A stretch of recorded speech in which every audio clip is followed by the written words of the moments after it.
Assalamualaikum warahmatullahi wabarakatuh. Waalaikumsalam warahmatullahi wabarakatuh. Kedengeran ya suaranya jelas. Jelas, Gus. Baik. Bismillahirrahmanirrahim.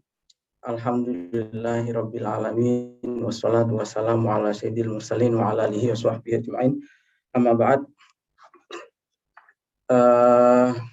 Bismillahirrahmanirrahim, para rekan-rekan sekalian, kawan-kawan yang ada di forum Zoom pada malam hari ini.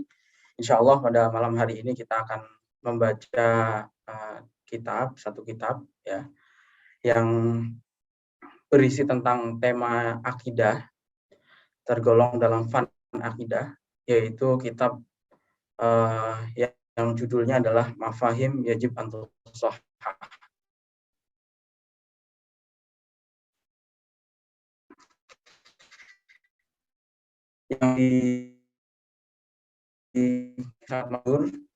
Yang ditulis oleh seorang ulama yang hidup di Mekah, yaitu Sayyid Muhammad bin Alawi Al-Maliki Al-Hasan. Namun sebelum memulai, saya ingin bercerita sedikit terkait dengan inisiatif kajian ini. Rekan-rekan sekalian, sebetulnya kajian ini kami selenggarakan salah satunya adalah menurut pintas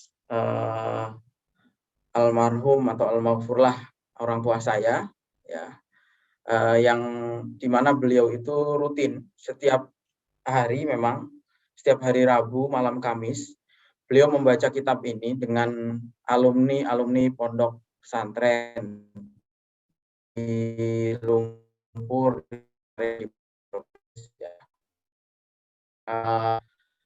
sampai minggu terakhir beliau menjelang wafat, hari Rabu menjelang wafat ya, beliau masih mengaji kitab ini. Makanya saya ingin meneruskan membaca kitab ini, tapi kita akan memulainya dari awal ya, insya Allah. Jadi dan sebetulnya ini setelah melalui pertimbangan yang cukup lama ya, karena saya sendiri berpikir cukup lama apakah sudah waktunya, apakah memang waktunya mengaji kitab ini lagi begitu ya, karena tentu ada beberapa pertimbangan, karena bagaimanapun saya ini masih fakir ilmu ya, terutama dalam hal ilmu yang menjadi pertimbangan utama ya. Kemudian yang kedua tentu juga dari segi amaliyah ya, karena saya merasa bahwa amaliyah saya ini masih sangat lemah ya. Mungkin kesalahan-kesalahannya lebih banyak daripada kebaikan yang pernah dibuat. Tapi begini, saya kemudian mengingat atau mendapatkan kalimat dari Gus Baha. Beliau mengutip Imam Asyadzili mengatakan bahwa salah satu kepintaran setan dalam menggoda manusia itu adalah orang-orang berilmu itu disuruh ingat-ingat dosanya terus. Disuruh ingat-ingat kekurangannya terus, sehingga ketika akan mengaji dia akan berpikir berulang-ulang gitu. Akhirnya orang-orang yang punya ilmu mestinya ngaji, tidak ngaji hanya karena pertimbangan dosanya masih banyak dan seterusnya. Jadi saya ini pokoknya bismillah, malam hari ini saya ingin memulai satu kegiatan yang mudah-mudahan bisa istiqomah dan manfaat ya. Nanti saya minta tolong kepada rekan-rekan kalau ada hal-hal yang salah, baik dari segi materi maupun dari segi bahasa nahwu sorofnya, saya mohon diluruskan ya. Dan ini memang niat kita adalah dalam rangka untuk menghidupkan ilmu agama ya, karena bagaimanapun ilmu agama ini perlu kita jaga terus-menerus, dan tradisinya para ulama adalah tradisi nasrul ilmi, menyebarkan ilmu ya. Dan tentu saja kita juga ingin tabarukan mengharap barokah dari kitab ini dan dari mu'alif atau penulis kitab ini.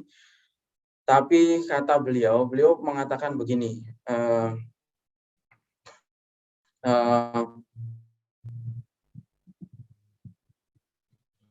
beliau mengatakan bahwa membaca satu kitab itu jangan hanya diniati untuk mengambil berkah. Kenapa?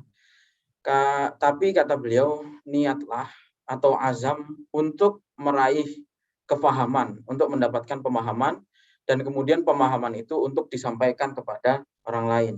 Karena keberkahan yang hakiki itu adalah ketika disertai dengan pengamalan. Ya, itu kata beliau. Salah satu makalahnya Muhammad itu mengatakan demikian.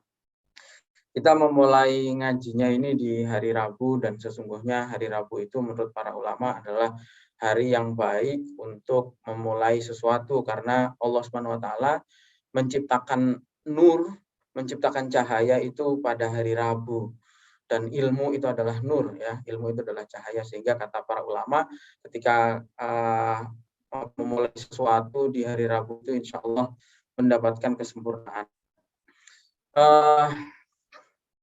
Kita mungkin, jadi kitab ini berisi beberapa tema utama, ya. Tapi pada malam hari ini insya Allah kita akan membaca mukadimahnya dulu, ya. Membaca mukadimahnya, karena mukadimah kitab ini sangat panjang sekali, sampai 80 halaman, ya. Mukadimah atau pendahuluan dari kitab ini tuh panjang sekali, hampir 80 halaman. Namun sebelum memulai, mari kita membacakan suratul Fatihah, ya, dengan niat agar supaya apa yang kita lakukan ini diridhoi oleh Allah Subhanahu wa taala. Mari kita kirimkan Fatihah untuk Kanjeng Nabi yang sudah membawa risalah ini kepada kita, kemudian kepada para guru-guru kita, dan kepada orang tua kita, serta yang utama adalah untuk mu'alif atau penulis kitab ini. Mari kita baca Fatihah ala hadiniyah sholihah. Al-Fatihah.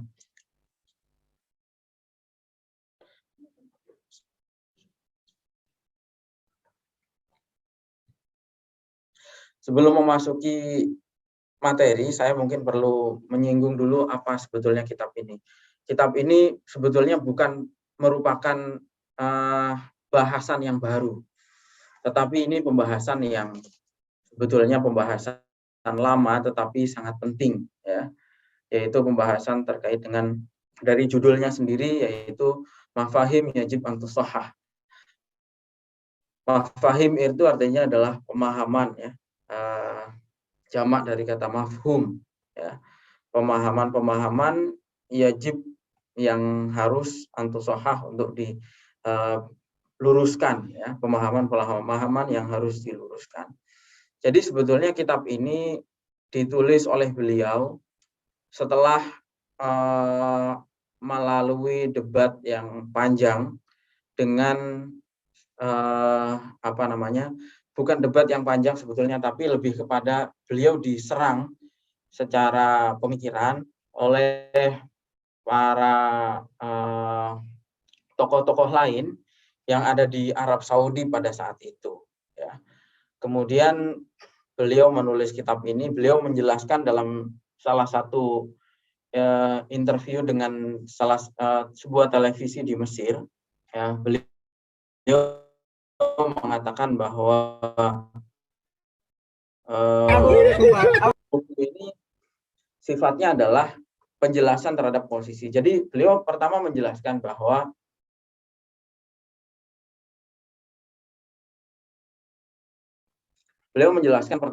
buku ini bukan untuk menyerang siapapun, kata beliau. Maka dari itu tidak ada satupun nama ataupun kelompok ataupun golongan ataupun mazhab yang diserang di dalam kitab ini. Tidak ada, ya. Beliau mengatakan bahwa kitab ini hanya merupakan penjelasan dari beliau atas posisi atau mauqif atau pijakan beliau terhadap amaliyah-amaliyah yang selama ini dilakukan. Ya. Beliau mengatakan bahwa beliau ini tidak sedang berijtihad di dalam kitab ini. Beliau hanya mengutip nas dari Al-Quran dan dari hadis, begitu juga dari perkataan para ulama. Sehingga beliau mengatakan bahwa di dalam kitab ini sebetulnya bukan pemikiran saya sendiri, ya. Jadi pemahaman-pemahaman yang beliau tampilkan di dalam beliau tegaskan sejak awal bahwa ini bukan ijtihad beliau, tetapi ini dari Al-Quran maupun hadis serta dari para ulama. Sedangkan kalimat yajib untuk sahah, dia mengatakan bahwa artinya ketika seseorang itu melihat ada kebenaran di dalam kitab ini, ya mari itu. Dan kata beliau, seandainya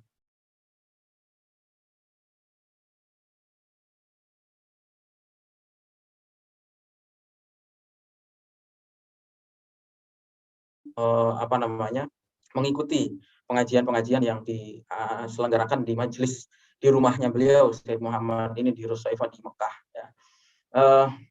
Kemudian orang tua saya ini menyaksikan banyak karomahnya Syekh Muhammad, karena Syekh Muhammad ini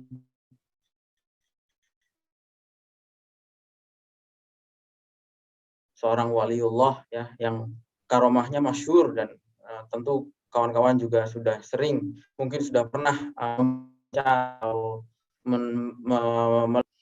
yang dialami orang tua saya sendiri. Misalnya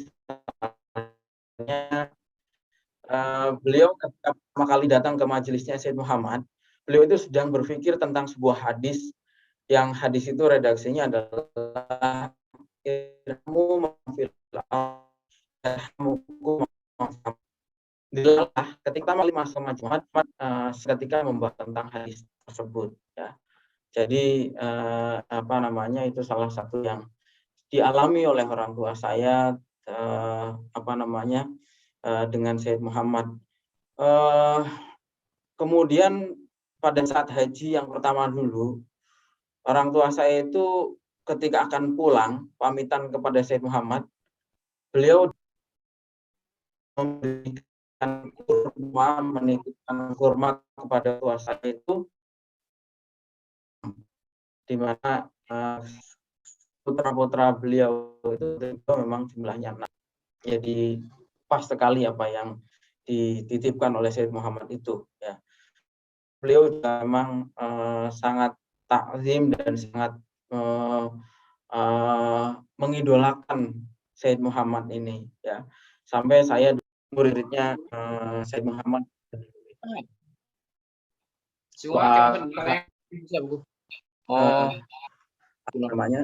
Doa mau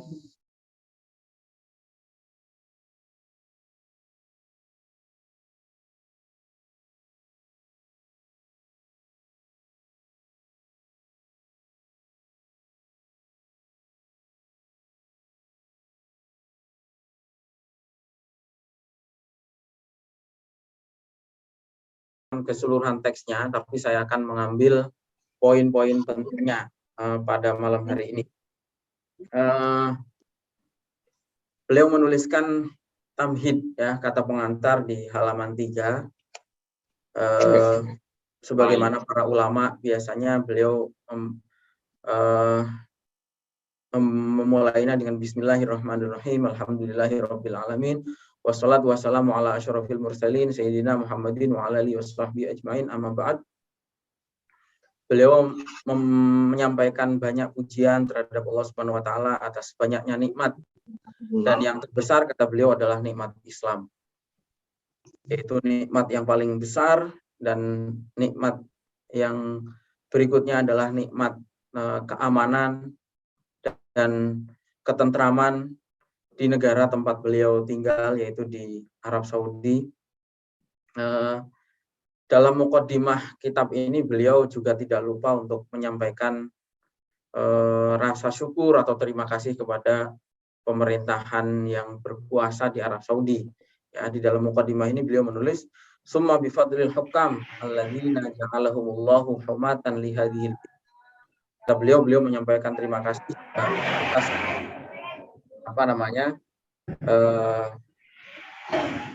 kebijakan yang diberikan oleh pemerintah dalam menjaga negara ini. Jadi ini satu poin yang menurut saya menarik.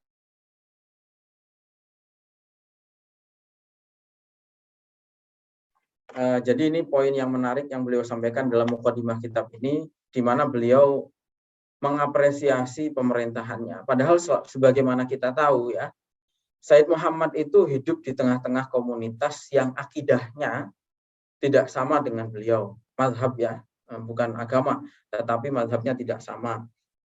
Baik itu mazhab pemerintahan maupun masyarakatnya. Karena di Saudi ini mazhabnya adalah Salafi, ya, Salafi Wahabi, sedangkan beliau sendiri adalah Ahlus Sunnah wal Jamaah. Sehingga beliau itu sebetulnya kalau dibilang nyaman juga mungkin tidak nyaman ya dengan kebijakan-kebijakan pemerintahannya. Tetapi dalam mukadimah ini beliau menuliskan pujian. Bahkan kalau kita amati ya, beliau itu hidupnya karena menyampaikan. Jadi begini, beliau itu sempat mengajar di Masjidil Haram. Karena itu sebetulnya adalah tradisi yang sudah dilakukan oleh orang tua dan kakek-kakek beliau, yaitu mengajar di Masjidil Haram selama puluhan tahun atau bahkan mungkin ratusan tahun. Orang tua beliau sendiri, Said Alawi, itu mengajar di Masjidil Haram itu 40 tahun sampai Said Alawi ini wafat.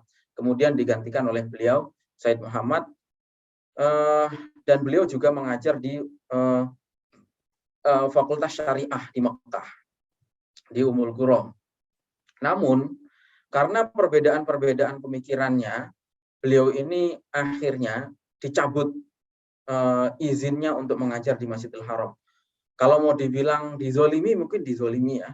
Dicabut, beliau banyak sekali dikebiri haknya lah di Arab Saudi itu sebetulnya. Beliau dilarang untuk mengajar di Masjidil Haram, gelar guru besarnya di Jamiah Ummul Qura juga dicabut. Beliau bahkan pernah menjadi tahanan rumah dan dicabut paspornya. Tapi meskipun di tengah sikap pemerintah yang tidak baik terhadap beliau di dalam mukadimah kitab ini sangat beliau memberikan satu apresiasi ya, pujian terhadap pemerintahnya. Ini sebetulnya satu satu pelajaran bagi kita terhadap bagaimana kita menyikapi sebuah pemerintahan. Beliau sama sekali tidak melakukan perlawanan, tidak membuat isu yang macam-macam, padahal beliau ini mampu ya untuk melakukan perlawanan. Saya pikir mampu karena jaringan, karena murid-muridnya sangat banyak, jaringannya juga sangat luas di Timur Tengah. Kemudian juga beliau ini sebetulnya terah raja. Said Muhammad itu terahnya terah pemerintahan ya, karena beliau ini dari Al-Idrisi. Al-Idrisi itu pernah berkuasa di Maroko ya. Jadi beliau ini, karena Nabi itu kan punya cucu, ada yang jadi jalur Hasan, ada yang jadi jalur Husain. Yang jadi jalur Husain itu banyak yang menjadi ulama thariqah. Jadi jalur Hasan banyak yang menjadi yang aktif di pemerintahan, termasuk di menjadi raja ya. Sampai hari ini, kalau kita tahu di Yordania misalnya Mamlakah Hashimiyah itu kan masih zuriyah ya. Maupun yang dekat dengan kita di Brunei itu masih zuriyah. Said Muhammad ini sebenarnya punya terah di pemerintahan ya. Tapi meskipun demikian beliau tidak pernah melakukan perlawanan terhadap pemerintahannya, meskipun langkah-langkah pemerintahannya ini tidak bersahabat. Beliau termasuk dizolimi lah seperti itu ya. Bahkan sampai berjalan sangat lama ya, cukup lama, sampai kemudian akhirnya baru di-recovery atau baru dianggap sebagai sahabat oleh pemerintah itu baru menjelang wafatnya beliau pada tahun 2002 ya. Beliau wafat tahun 2004 ya. Pada saat itu terjadi peristiwa terorisme di Arab Saudi Kemudian beliau diundang, baru pada saat itulah beliau diundang oleh pemerintah pada acara Hiwarul Fikri di Mekah, di mana beliau pada saat itu membawakan satu makalah yang makalahnya itu adalah berjudul Al-Ghulu wal I'tidal Ru'ya Manhajiyah Syamilah, ya, soal ekstremisme dalam beragama. Pada saat itu beliau mendapatkan satu kesempatan untuk menyampaikan paparannya, dan itu dihadiri oleh pangeran pada saat itu, yaitu pangeran Abdullah bin Abdul Aziz, ya, yang kelak Pangeran Abdullah bin Abdul Aziz ini kemudian menjadi Raja Arab Saudi sebelum Raja Salman, ya, kayak gitu. Baik, kemudian beliau di dalam kitab ini juga menyampaikan bagaimana kelebihan-kelebihan kota Mekah itu, ya. Kemudian mengutip beberapa hadis yang intinya menyampaikan bahwa iman itu akan tetap terjaga di Jazirah Arab, di Mekah maupun di Madinah, ya, terutama. Misalnya beliau mengutip di sini hadis inna syaitana qad ayyisa ayyu'bada fi jaziratil Arab. Sesungguhnya syaitan itu sudah putus asa disembah di Jazirah Arab. Beliau juga menyampaikan hadis Allahumma la taj'al qabri wasanan yu'bad. Beliau berdoa, Nabi, ya, di sini beliau mengutip hadis di mana Nabi itu pernah berdoa supaya kuburannya tidak dijadikan sebagai tempat peribadatan. Beliau juga mengutip hadis lain, inna akhwafa ma atakhawwafu ala ummati al-isyraku billah. Amma ini lastu aqulu ya'buduna syamsan wala qamaran wala wasanan walakin a'malan li ghairillah wa syahwatan khafiyah. Kemudian beliau juga mengutip hadis innal imana la ya'ziru bil ilal madinati la ya'rizu ilal madinati kama ta'rizul hayyata ila juhriha. Sesungguhnya iman itu pasti akan mendiami Madinah, ya, sebagaimana ular mendiami luangnya atau lubangnya, ya. Dan hadis-hadis yang lain lah. Intinya pesan yang ingin beliau sampaikan itu bahwa iman itu akan tetap terjaga, ya. Ini sebetulnya sekaligus secara halus membantah pendapat yang mengatakan bahwa umat Islam itu telah kembali kepada kemusyrikan. Sebagaimana tapi beliau ini halus, tidak pernah menyampaikan siapa yang mengatakan itu. Di sini tidak disebutkan kelompoknya apa, siapa orangnya, gitu. Tapi dengan hadis-hadis itu secara tersirat beliau mengatakan bahwa kita ini tidak perlu khawatir bahwa umatnya Nabi Muhammad itu akan kehilangan keimanan, gitu. Karena iman itu akan tetap dijaga umatnya itu, gitu. Itu. Kemudian beliau juga di sini mengutip memuji-muji pemerintah, bagaimana komitmen pemerintah menjaga agama Islam. Kemudian salah satu kalimat beliau di sini adalah wa husnul dzanni fi hukamina ahlil aqli wan nazari yab'asani tuma'nina tafin nufus bi alla ya'khudhu bi aqwalil wusyat wa du'atul fisnah minal ladzina la hamma lahum illa tafriqa kalimatal muslimin. Beliau mengatakan husnuzon kepada pemerintah itu bagian daripada itu akan mendatangkan satu ketentraman di dalam jiwa kita. Dan jangan pernah mengambil perkataan atau mempercayai perkataan para provokator yang dan du'atul fitnah, dan para pembawa fitnah yang tidak lain agenda mereka adalah tafriqo kalimatil muslimin, memecah belah barisan umat Islam. Itu. Nah, ini sikapnya Sayyid Muhammad terhadap pemerintahannya. Ini di awal beliau menyampaikan poin ini. Kemudian beliau juga di sini mengutip banyak ayat soal landasan untuk melakukan diskusi, ya. Karena beliau ini pada saat sebelum menulis kitab ini, salah satu kondisi yang ada pada saat itu adalah beliau itu dikafir-kafirkan dan beliau itu disesatkan oleh orang-orang masyarakat yang hidup di Arab Saudi sendiri. Ada salah seorang tokoh di sana yang menulis kitab itu, judulnya adalah Al-Hiwar Ma'al Maliki, Rudud ala Munkaratihi wa Dolalatihi. Kitab itu ditulis oleh seorang ulama Salafi yang berjudul Hiwar Ma'al Maliki, diskusi dengan Maliki dan rudud ala mungkaratihi wa dolalatihi, bantahan atas kesesatan dan kemungkarannya Said Muhammad Al-Maliki. Nah, beliau secara tersirat lagi-lagi, beliau ini halus sekali dalam kitab ini. Beliau tidak membantah langsung, tetapi beliau mengutip ayat-ayat yang menyebutkan tentang pentingnya dialog. Intinya beliau ingin dialog. Ayolah, jangan saling nuduh sesat, kafir, musyrik, bid'ah, tapi ayolah mari berdialog, kata beliau. Ayat-ayat yang dikutip adalah di halaman 5 ya. Sebentar.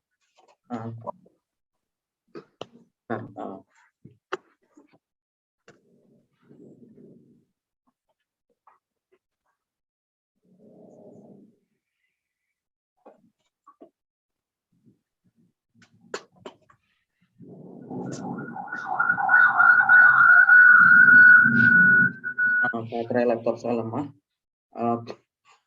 Jadi begini, beliau itu intinya ingin mengajak mereka itu berdiskusi, ya, musyawarah dengan mengutip beberapa ayat. Misalnya di sini ayat yang beliau kutip adalah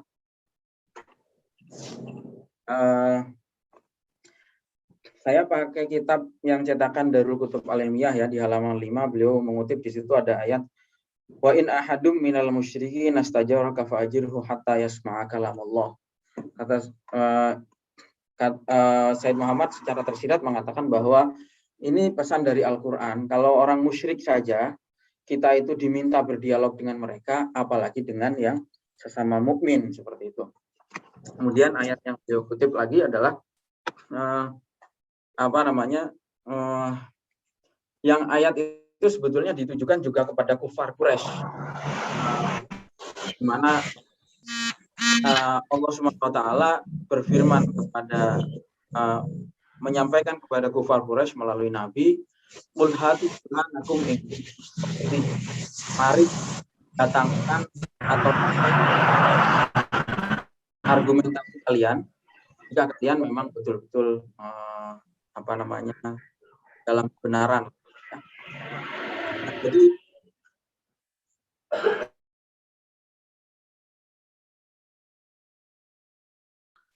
dalam ayat ini Allah saja kepada kufar Quraisy masih memberikan ruang untuk diskusi. Gitu. Kenapa yang sesama Muslim kok langsung menuduh? Gitu. Secara tersirat beliau mengatakan begitu. Kemudian ada ayat lagi, qul innama a'idukum biwahidatin an taqumu lillahi masna wa furada summa tatafakkaru ma bisahibikum min jinnah, dan lain-lain. Ada beberapa ayat yang lain. Kata beliau, bal wa a'zamu min hadza wa dzaka annahu a'tasiqah lil mu'anid liyataqaddam wa yatakallam wa yuhissu bi nafsihi wa bi mawqi'ihi.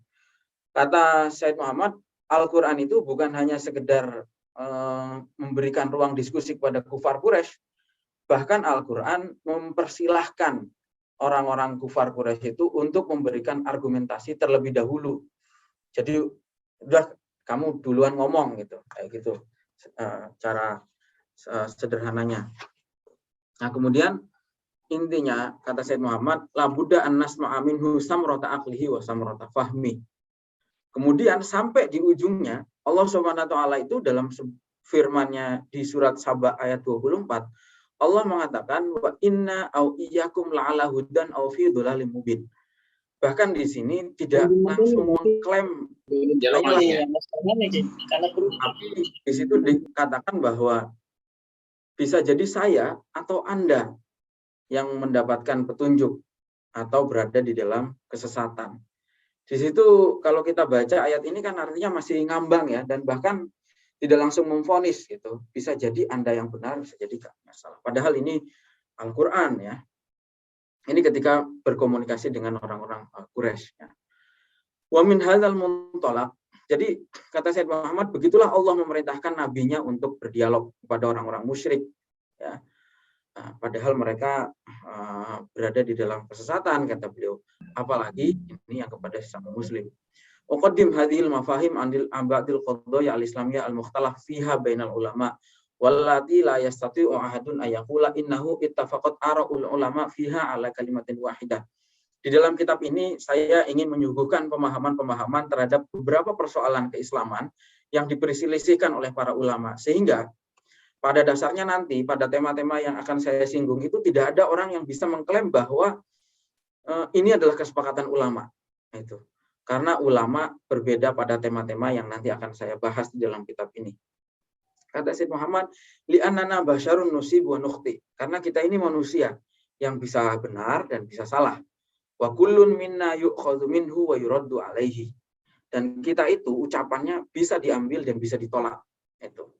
Mengutip perkataannya Imam Malik yang sangat masyhur ya. Imam Malik itu mengatakan kullun minna yu'khadhu wa yuraddu ila sahibi hadzal qabr. Perkataan kita itu bisa jadi diambil, bisa jadi ditolak, kecuali yang selalu benar adalah sahibu hadzal qabr, menunjuk pada kuburannya Nabi ya. Kemudian wa kitabuna hadza ka ghairihi minal kutub. Kitab saya ini tidak istimewa apa-apa kata beliau, tapi sama dengan kitab-kitab yang lain. Qabilun lil islah wal murajaah. Sangat terbuka untuk dikritik dan untuk dikoreksi ya. Wa ana bi fadlillah a'tarifu fi kulli kitabin alaftuhu bidzalik.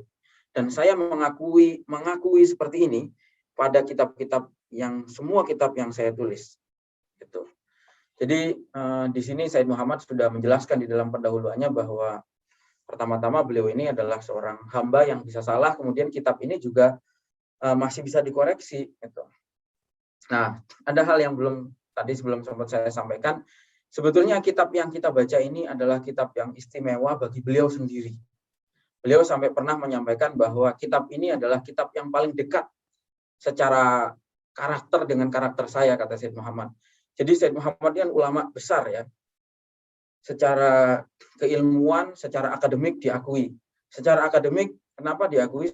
Saya katakan diakui, beliau itu adalah seorang akademisi, guru besar, yang pada saat munakosyah atau ujian disertasinya itu semua pengujinya, jadi disertasi itu untuk doktor ya, untuk S3.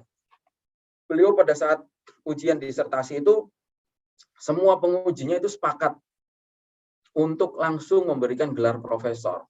Gitu. Jadi beliau ini tidak hanya diakui secara kewalian, keulamaan, tapi beliau ini secara akademik juga diakui. Kan jarang sekali kasusnya terjadi. Orang baru lulus doktor pada saat ujian, kemudian langsung dinobatkan menjadi guru besar. Dan Syed Muhammad ini adalah termasuk yang jarang itu. Jadi ketika munakosyah sidang disertasi itu, saking alimnya beliau, pengujinya itu semua sepakat bahwa pada hari itu juga memberikan gelar guru besar, memberikan gelar profesor kepada Syed Muhammad. Karena alimnya beliau. Dan beliau ini ngarang kitab tidak satu loh. Beliau itu ngarang kitab hampir 100 judul. Ya. Dan dalam banyak tema. Beliau memang lebih masyhur dikenal sebagai ahli hadis, sebagai muhaddis. Tetapi di luar itu, beliau itu adalah seorang yang alim dalam banyak bidang. Beliau menulis dalam bidang tafsir, beliau menulis dalam bidang akidah, beliau menulis dalam bidang nahwu sharaf atau balaghah, beliau menulis di dalam bidang fikih, beliau menulis di dalam sampai tema olahraga itu ditulis oleh beliau. Mungkin kalau beliau itu disuruh mengomentari Liga Inggris itu mungkin beliau juga hafal saya kira ya. Beliau menulis salah satu kitab tentang olahraga itu judulnya adalah Silatur Riyadhah Biddin, ya. Hubungan antara olahraga dan agama. Ya. Hubungan antara olahraga dan agama. Jadi gini, ini salah satu hal yang harus kita pelajari.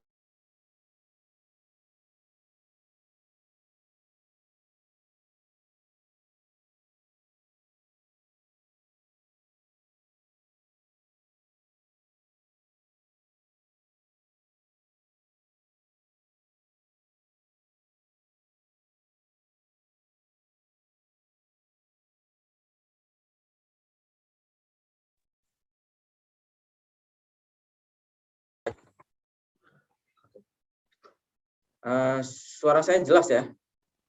Oke.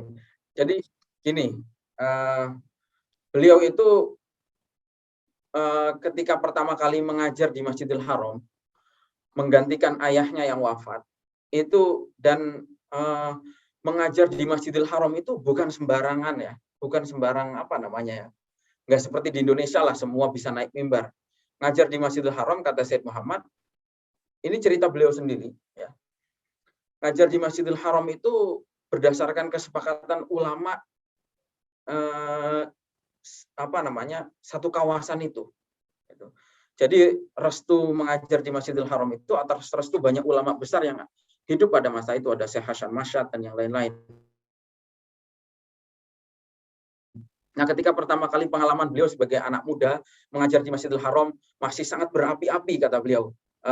Kemudian ngaji semangat sekali sampai kemudian padahal yang ikut ini adalah para kibaril ulama ya, para senior-senior, banyak ulama-ulama besar dan juga banyak orang umum yang diantaranya adalah pengusaha, pemilik toko di sekitar Masjidil Haram juga ikut ngaji karena itu adalah memang hari libur dan hari pengajian rutinan di Masjidil Haram. Setelah selesai pengajian, beliau didatangi oleh salah seorang muridnya, orang tuanya, Said Alawi. Muridnya ini bilang, murid senior ya, udah sepuh. Beliau mengatakan, saya itu mengikuti pengajian ayahmu, ayah Anda, Said Alawi. Selama 40 tahun saya mengikuti pengajian orang tua Anda, ayah Anda ya. Alhamdulillah pengajian Anda ini luar biasa kata beliau. Tapi begini bedanya kata murid seniornya ini berkata kepada Syed Muhammad. Dulu orang tua Anda itu kalau ngaji, kami ini selalu tertawa sepanjang pengajian. Jadi banyak lucunya gitu. Said Alawi ini kalau ngaji di Masjidil Haram banyak lucunya. Kami ini selalu tertawa ketika mendengar pengajian Said Alawi. Tapi begitu mendengar pengajian Anda, kata murid seniornya ini, kami semua itu merasa takut gitu. Takut karena isinya wah ancaman ini gitu. Takut dan kami ini rasanya pengen nangis gitu. Ini yang berbeda dari pengajian orang tua Anda dan dan Anda sendiri gitu, kata murid seniornya ini. Tolonglah kasih 1-2 humor lah dalam pengajian gitu. Supaya pengajian itu tidak kaku gitu. Kata murid seniornya itu, kalau dulu ayah Anda itu kalau ngaji humor isinya gitu. Nah, kemudian dari situ Said Muhammad belajar dan di pengajian berikutnya Said Muhammad tuh menyampaikan humor yaitu ketika Nabi menghadapi seorang badui yang kencing di dalam masjid ya. Badui ini kemudian kita semua sudah tahu kisahnya, badui ini diusir oleh sahabat, digusah ya. Dibentak oleh sahabat. Nabi bilang, jangan gitu. Biarkan dia kencingnya tuntas gitu. Tuntas, kemudian setelah tuntas baru badui ini dipanggil oleh Nabi. Badui, kenapa Anda kencing di sini? Gitu. Wah, saya tidak tahu tempat ini tempat apa. Ini kan saya tahunya ini padang pasir. Nggak ada toiletnya, nggak ada kamarnya. Masjid itu kan hanya tanah saja zaman dulu kan. Saya pikir ini hanya padang pasir, makanya saya kencing bebas saja. Itu kata badui ini. Kemudian kata Nabi menjelaskan, "Hei badui, ini tuh masjid ya. Kamu ini masjid hanya untuk sholat, hanya untuk zikir gitu.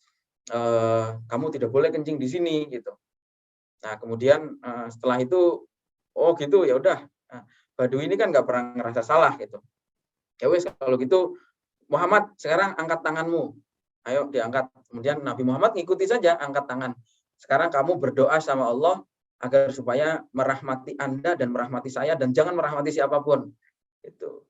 Kemudian pada saat itu murid-muridnya ini ketawa ya. Bagaimana Nabi dulu bercanda dengan si badui ini. Nah, itu.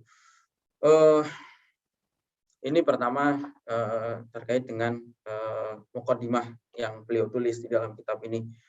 Kemudian ada satu catatan di sini bahwa hadis-hadis yang dikutip di dalam kitab ini adalah hadis yang sudah melalui pemeriksaan para ulama. Kemudian, nah ini setelah beliau muqaddimah, di sini ada tidak terhitung banyaknya kata pengantar dan pujian yang diberikan oleh para ulama terhadap kitab ini. Tidak kurang dari hampir 30 lebih lah saya kira, mungkin hampir 50 testimoni dari para ulama-ulama yang memuji kitab ini ya. Sampai hampir 80 halaman, padahal itu enggak semuanya dicantumkan. Salah satunya adalah dari Syekh Hasanain Muhammad Makhluk, guru beliau sendiri di Al-Azhar ya. Kenapa? Saya perlu jelaskan mungkin sedikit. Kenapa beliau mengutip banyak sekali kata pengantar di dalam kitab? Tentu kalau menurut analisa saya, ini adalah bagian dari legitimasi beliau, karena beliau ini kan diserang di dalam negeri, di dalam negerinya di Arab Saudi. Karena itu melalui kitab ini beliau melalui kutipan-kutipan atas kata pengantar di sini, beliau ingin menegaskan bahwa pemikiran beliau itu didukung oleh para ulama di seluruh dunia. Karena pengantar ini diberikan oleh ulama di Mesir, di Mauritania, di Yaman, di Yordania, sampai dengan di Pakistan dan lain-lain ya. Didukung oleh banyak ulama, dan di antara kata pengantar itu juga diberikan oleh para menteri di Timur Tengah. Secara tidak langsung di sini ada dukungan secara ilmiah, pengakuan ilmiah dari para ulama, dan juga ada dukungan politik ya, karena itu disampaikan oleh para menteri ya. Salah satunya di sini adalah dari Syekh Hasanain Muhammad Makhluf, anggota Jamaah Kibaril Ulama bil Azhar. Ini adalah satu dewan tertinggi, otoritas keagamaan tertinggi di Al-Azhar Mesir. Panjang sekali, tapi saya mungkin loncat-loncat saja ya. Kemudian juga ada kata pengantar dari Musodaqah Kibari Ulama il Alamil Islami, pengakuan atau legalisasi dari ulama-ulama besar dunia Islam. Di situ yang dikutip di sini ada yang dari Emirat dan lain-lain, termasuk dari Juzul Qomar dari Republik Komoro Afrika Timur, dari Chad ya. Kemudian juga ada dari Menteri Urusan Keagamaan di Uni Emirat Arab, yaitu Syekh Muhammad Al-Khazraji. Kemudian ada dari Rektor Al-Azhar, Syekh Muhammad At-Tayyib An-Najjar. Ya.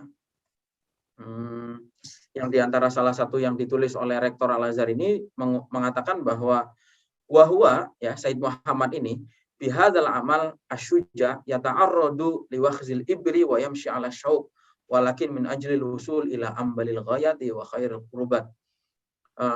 Rektor Al-Azhar ini memuji keberaniannya Said Muhammad berada di sarangnya Salafi Wahabi, berani menulis kitab ini ya. Dengan itu beliau sesungguhnya berjalan di atas jarum dan berjalan meniti di atas duri ya.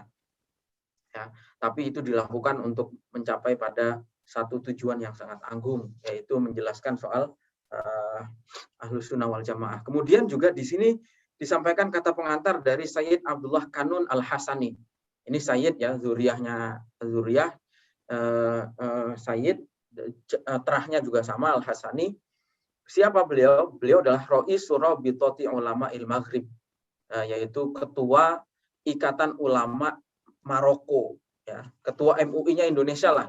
Tapi kalau saya membandingkan MUI ini terlalu jauh, karena MUI kita ini lebih identik ke politik daripada ke agama ya. Kalau di Al-Azhar, Kibari Ulama Il-Azhar itu memang isinya adalah alim alamah, berisi 40 ulama dari 4 mazhab. Kemudian memang benar-benar alim ya, dan otoritasnya bisa dipertanggungjawabkan. Beda dengan MUI kita lah. Ini tanpa merendahkan, tapi ini bagian dari evaluasi saya pikir ya.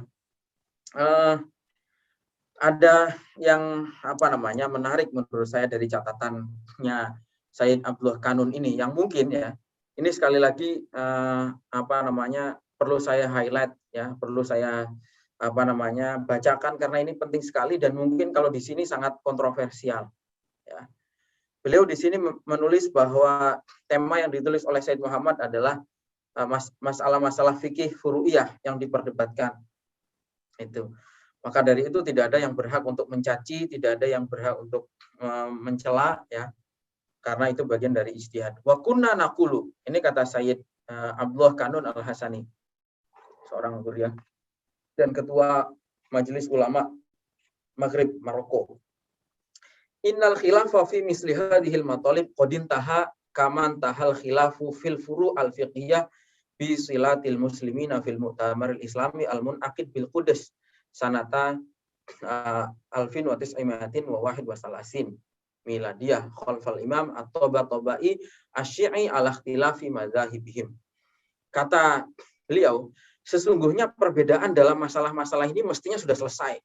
Harusnya tidak perlu diperdebatkan lagi.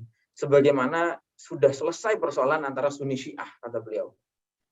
Selesai ketika pertemuan muktamar umat Islam di Al-Aqsa di Kudus.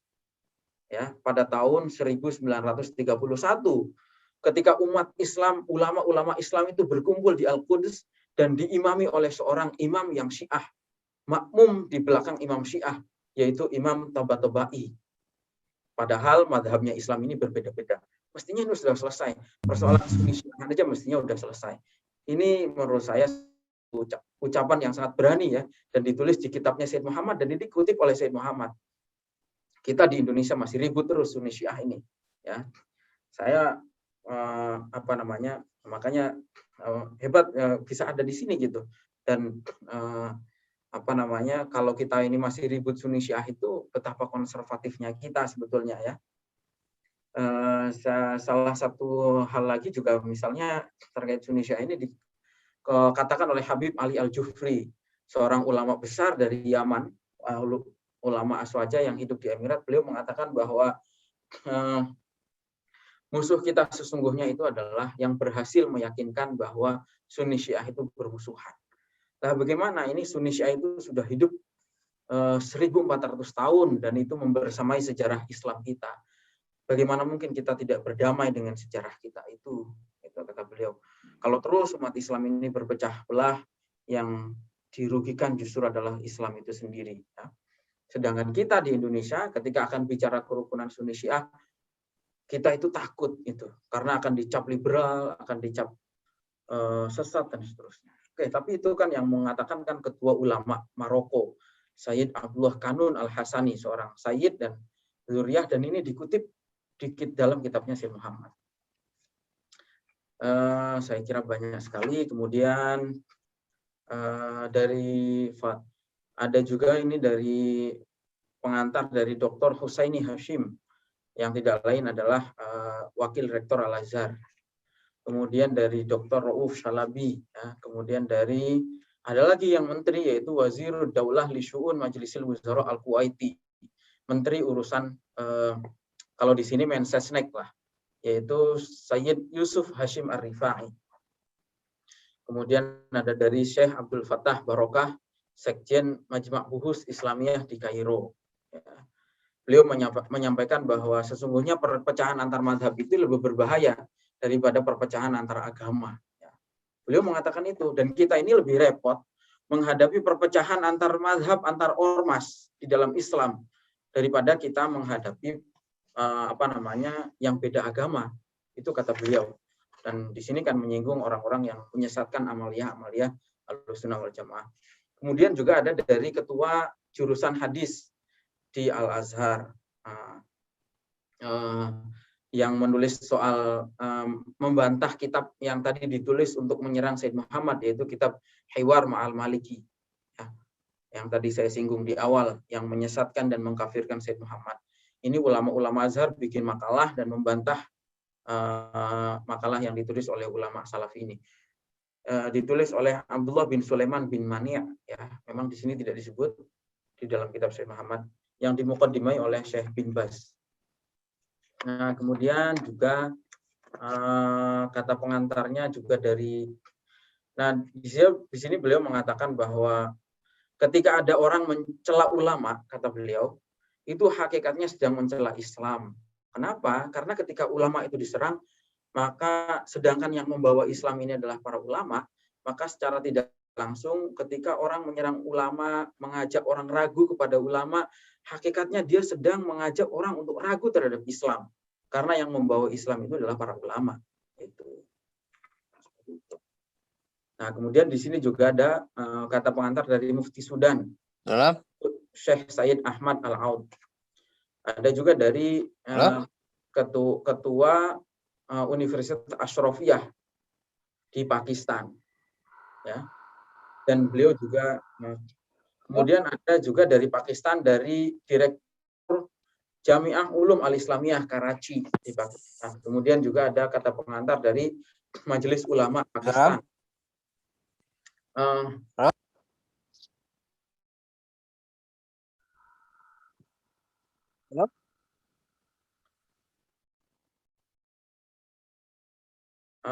Majelis Ulama Pakistan ini membawahi lebih dari 20.000 ulama yang ada di Pakistan, dan semuanya mendukung sikap dan pemikiran Sayyid Muhammad. Kemudian juga ada dari Mudir Jami'ah Islamiyah Direktur Jami Islamiyah, Hasan Al-Fatih Qaribullah. Kemudian ada dari Profesor Ahmad Abdul Ghafur Attor. Ini dari sastrawan Arab Saudi. Baru saya temukan hanya satu ya dari Arab Saudi. Sedangkan yang lain kebanyakan pujian-pujian atau testimoni atau dukungan kepada Sayyid Muhammad itu justru datang dari negara-negara mayoritas Muslim yang lain, dari Sudan, Pakistan, Yordania, Uni Emirat, Yaman, dan seterusnya. Hanya ada satu ini yang saya temukan dari Arab Saudi. Itu pun bukan dari pemerintah ya, bukan official pemerintah. Kemudian ada dari Syekh Yusuf bin Ahmad As-Siddiqi di Bahrain sebagai qadhi di Bahrain. Kemudian ada dari ulama Yaman. Dari banyak ulama Yaman, di sini ada Mufti Jumhuriyah, Grand Muftinya. Kemudian ada yang lain-lain, ada banyak sekali nama di sini. Ya. Kemudian ada dari ahli hadis Muhammad Asyadzili, yang tidak lain adalah dekan Fakultas Syariah di Tunisia. Kemudian juga di sini juga menyinggung soal bagaimana di dalam pengantar ini beliau mengatakan bahwa yang disampaikan oleh Sayyid Muhammad ini adalah yang disampaikan oleh para ulama dan ahli hadis besar sepanjang sejarah. Jadi salah kalau ada yang mengatakan bahwa amaliyah Ahlussunnah itu bid'ah gitu. Karena amaliyahnya Ahlussunnah itu terutama yang mazhab Abul Hasan Al-Asy'ari, Asy'ariyah itu diikuti oleh para ulama ahli hadis gitu. Nggak mungkin itu bid'ah gitu. Di antaranya yang ikut di sini ditulis adalah Imam Hakim An-Naisaburi, kemudian Ibnu Fawraq, Abu Ishaq Al-Istirayini, Al-Hafidz Al-Asfahani, Abu Muhammad Al-Qadhi, dan seterusnya. Yang menyandang gelar Al-Hafidz ya. Jadi di dalam ilmu hadis itu ada 4 peringkat gelar ya.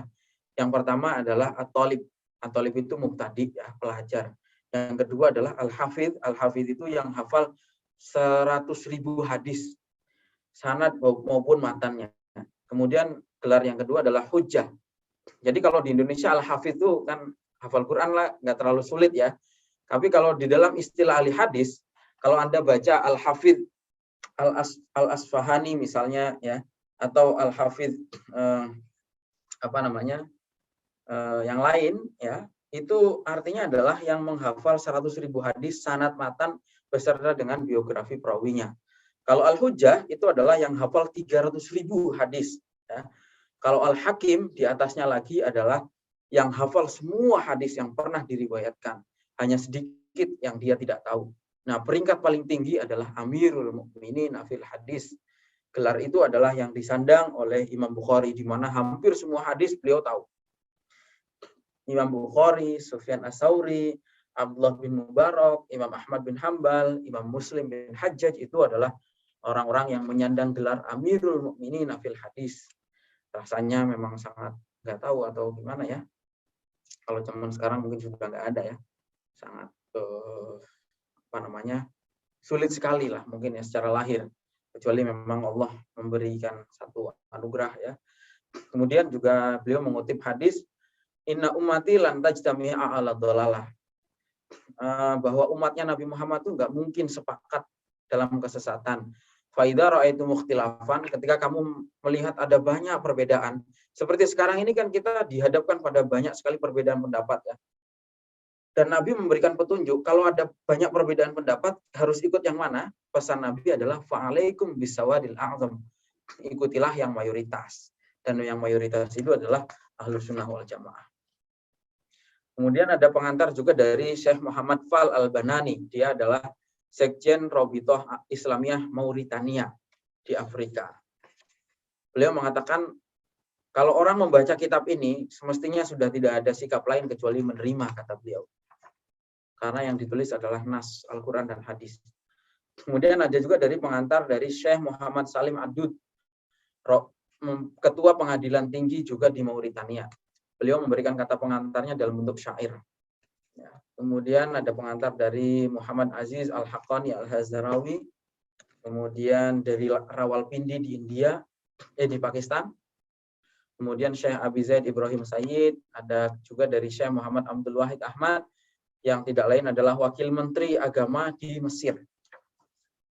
Kalau di Timur Tengah itu Menteri Agama itu namanya Wazirul Auqaf, ya, kebanyakan namanya Menteri Wakaf. Ya. Kemudian juga Menteri Wakaf Mesir yang lain, mantan Menteri Wakaf, yaitu Syekh Ibrahim Ad-Dasuqi. Kemudian pengantar dari Syekh Hussein Muhammad Muawad. Kemudian dari Majelis Ilmi di Madinati Marrakesh. Marrakesh ini di Yordania. Di Yordania. Beliau juga memberikan satu pujian kepada Said Muhammad di kitabnya. Salah satu yang beliau tulis di sini adalah wa innal ishtighali bil ilmi tadrisan wa ta'lifan ibadatun wa kafa bihi syarafan bi annahu hirfat.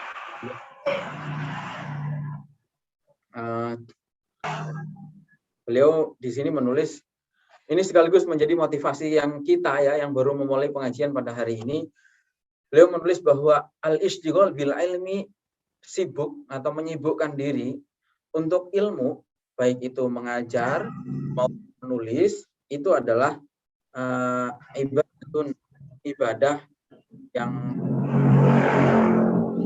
dan seandainya ibadahnya hanya itu sudah cukup, kata beliau. Kenapa? Karena sibuk kepada ilmu itu adalah hirfatul anbiya, pekerjaannya para nabi. Dan ulama itu adalah pewarisnya para nabi. Kemudian di sini ada terakhir di penghujung dari sekian banyak, di halaman 74, dari sekian banyak kata pengantar, beliau menulis taqarir na'tazir an nashriha. Ada banyak kata pengantar yang mohon maaf saya tidak bisa memuat, kata beliau. Karena saking banyaknya, ya. Di antaranya di sini ada yang dari Indonesia ini. Dia itu ditulis oleh Fadilatul Ustadz Ad-Da'i Ilallah Sayyid Muhammad bin Ali Al-Habsyi, Ra'isul Markaz Al-Islami di Indonesia. Itu yang ditulis di situ, ya. Nah, kemudian selesai. Sebetulnya banyak sekali, ya, pengantar ini panjang sekali, tapi banyak yang tidak dimuat oleh beliau. Nah, begini, ada hal penting yang perlu saya sampaikan. Dalam salah satu interviewnya dengan televisi Mesir, Said Muhammad ditanya oleh hostnya, ya, kenapa ada banyak sekali kata pengantar dalam kitab Anda, Mafahim Yajib an Tusaha itu? Said Muhammad menjawab, begini, perlu saya jelaskan. Saya itu sebetulnya tidak ingin memuji apa yang ingin saya tulis. Dan saya juga tidak ingin orang lain memuji apa yang saya tulis, kata Said Muhammad. Tetapi begini, setelah saya selesai menulis kitab Mafahim, saya kirim naskahnya ke banyak ulama di berbagai negara. Saya kirim naskahnya itu. Bukan untuk dipuji, tapi untuk dibaca dan kalau ada kesalahan-kesalahan agar dikoreksi. Tetapi kemudian ulama-ulama ini ternyata menulis banyak testimoni, gitu. Nah, tapi saya bilang bahwa ini sebetulnya tidak sedang memuji kitab saya. Ini apalagi memuji saya, tidak.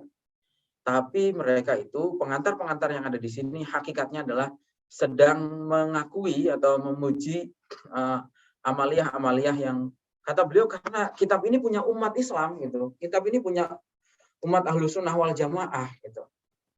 Ini bukan kitab saya, ini saya mengutip dari ulama-ulama Ahlussunnah wal Jamaah.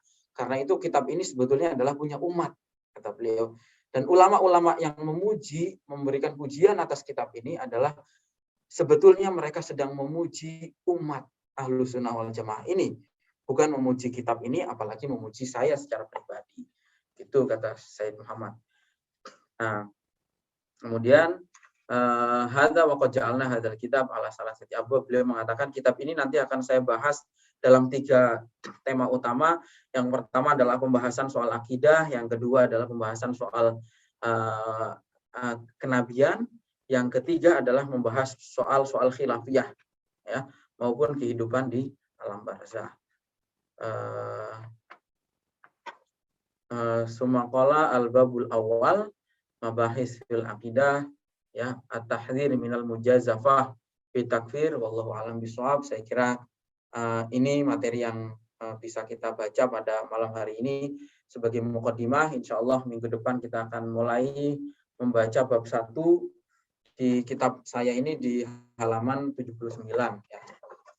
Barangkali ada hal-hal yang ingin disampaikan oleh Pak kawan-kawan, silahkan mungkin 10 menit lah sebelum kita tutup ya. Monggo apabila ada, kalau tidak ada kita sudahi. Monggo apabila ada yang ingin menyampaikan sesuatu lah, kita diskusi sebentar, 10 menit sebelum kita akhiri. Monggo dihidupkan saja mic-nya apabila ingin bicara. Oke, Ustadz, Assalamualaikum. Waalaikumsalam. Dari mana? Silakan. Ini saya Hadi Prasojo dari mahasiswa Universitas Islam Sumatera Utara, WISU. Ya. Enggak, maksudnya mau tanya gini kan. Kalau nggak salah ini kitabnya ini kan ada terjemahannya ya Bang ya? Ada, ya betul. Ada. Oh, oke. Jadi kitab ini sebetulnya, jadi begini, bukan hanya kitab ini, bahkan tadi saya katakan bahwa Said Muhammad itu menulis hampir 100 judul kitab dan di banyak tema yang bermacam-macam. Keahliannya itu hampir di semua fan, beliau itu ahli. Dan kitab-kitabnya beliau ini selain ditulis dalam bahasa Arab juga banyak diterjemah di dalam bahasa-bahasa asing, termasuk bahasa Inggris, bahasa Perancis, bahasa Urdu, bahasa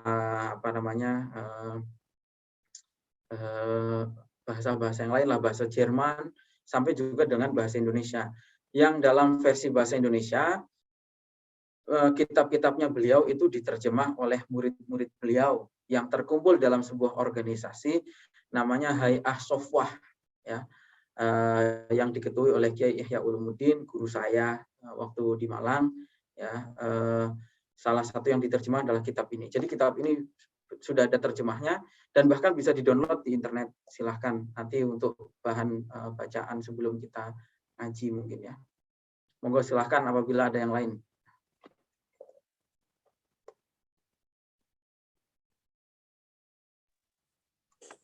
Jadi orang Wahabi Salafi yang di Indonesia ini entah kenapa gitu kan. Sampai sekarang itu entah kenapa saking benci ya sama Said Alwi Said Alwi ini sampai istilahnya kok kayak pengikutnya itu kok kayak benci kali sama beliau ini. Padahal kan nggak jumpa gitu kan. Heran kadang saya gitu. Ya, itu pemikiran. Tapi kita ikut kepada beliau ya. Said Muhammad ini kan tidak henti-hentinya. Beliau ini sangat sabar mengajak mereka diskusi, ya, mengajak mereka berdialog, menyampaikan hujah-hujahnya itu sampai wafatnya beliau. Jadi tadi saya cerita di awal, Said Muhammad ini dikucilkan ya di Mekah. Bahkan majelisnya di Masjidil Haram dibubarkan, guru beliau itu dosennya dicabut, guru besar beliau di Ummul Qura juga menjadi guru besar di Fakultas Syariah juga dicabut. Tapi telaten sekali beliau ini ya, sangat sabar gitu, tidak melakukan pemberontakan. Tapi toh akhirnya kan kalau kita lihat kan akhirnya pemerintah itu semakin terbuka dan mengakui ya. Tadi saya cerita bahwa menjelang wafatnya di tahun 1424 Hijriah, kita sekarang 1442. Beliau waktu diundang oleh pemerintah Saudi mulai diajak kembali untuk dialog itu tahun 1424, dibalik saja tahunnya. Pemerintah Arab Saudi itu sudah semakin terbuka bahwa beliau memang Arab Saudi memang tidak bisa selamanya menggunakan Salafi itu. Makanya diundanglah Said Muhammad dalam forum itu, dan ini forum yang sangat terhormat karena dihadiri juga oleh pangeran pada saat itu, yaitu Pangeran Abdullah bin Abdul Aziz yang kelak kemudian menjadi raja ya. Sebetulnya begini, hampir kalau dikatakan menang-menangan kita sebagai yang bisa yang menilai ya, sebetulnya Said Muhammad itu tidak pernah kalah debat dengan Salafi ya. Mestinya memang ini hanya persoalan hidayah sajalah gitu ya. Tapi kan tadi beliau mengutip banyak ayat ya, bagaimana Al-Qur'an saja yang sudah jelas kebenarannya masih mengajak diskusi, dan yang diajak diskusi itu adalah orang-orang kufar Quraisy gitu. saya menemukan apa namanya ulama-ulama Salafi sendiri yang di Arab Saudi itu sebetulnya mengakui kehebatannya Said Muhammad. Salah satu kisahnya itu dari Syekh Abdullah bin Baz. Ini kan imam besar Salafi Wahabi ya. Beliau waktu Said Muhammad masih ngajar di Masjidil Haram, Syekh bin Baz itu sempat apa namanya ya, bahasa Jawa itu nguping. Nguping itu mendengarkan tapi tidak kelihatan gitu. Sembunyi-sembunyi, mendengarkan sembunyi-sembunyi di depan pintu. Dipergokilah oleh orang. Kemudian bin Baz ditanya, gimana pendapat Anda soal materi yang disampaikan oleh Said Maliki? Said bin Baz itu hanya menjawab, Masya Allah, Masya Allah. Maksudnya hanya memberikan ungkapan kekaguman, tapi mungkin juga malu-malu ya mau memuji dengan kalimat itu.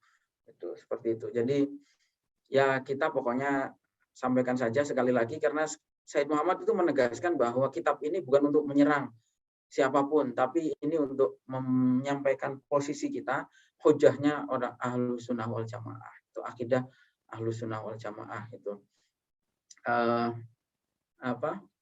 Jadi dan bagaimana sepanjang hidupnya beliau ini ngajak diskusi lah kepada orang-orang. Jadi ya udah pokoknya kalau ada orang masih menebar kebencian ya yang penting kita tetap telaten lah, sebagaimana juga Said Muhammad itu sepanjang hidupnya melakukan itu ya.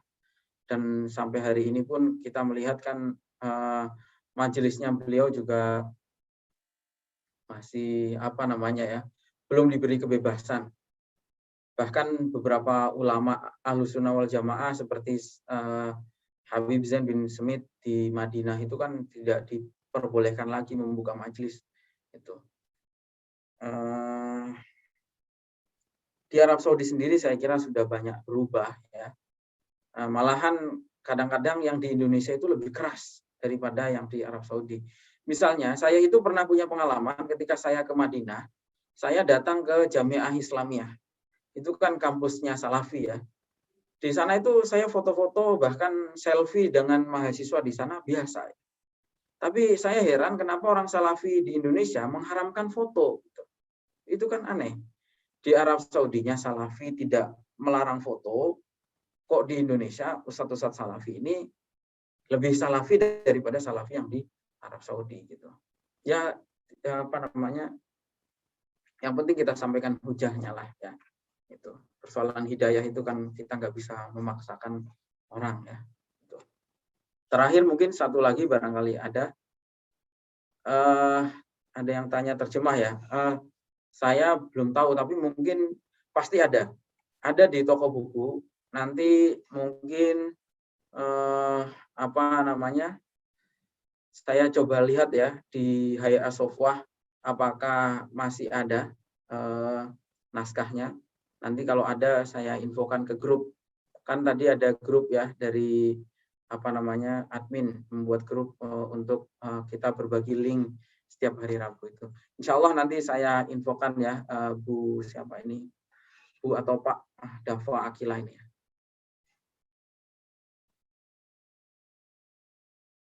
Baik, kalau sudah tidak ada mungkin cukup ya. Mudah-mudahan apa yang kita pelajari pada hari ini bermanfaat dan kita mendapatkan keberkahan dari kitab maupun mu'alifnya. Dan kata beliau tadi mengatakan bahwa berkah yang paling baik itu adalah kita memahami isinya dan kita menyampaikannya kepada orang lain. Saya kira itu saya tutup. Mudah-mudahan bermanfaat. Sekali lagi, apabila ada kurang-kurang, mohon maaf. Allahumma fa'na bima alamtana. Zidna ilman nafi'a. Assalamualaikum warahmatullahi wabarakatuh.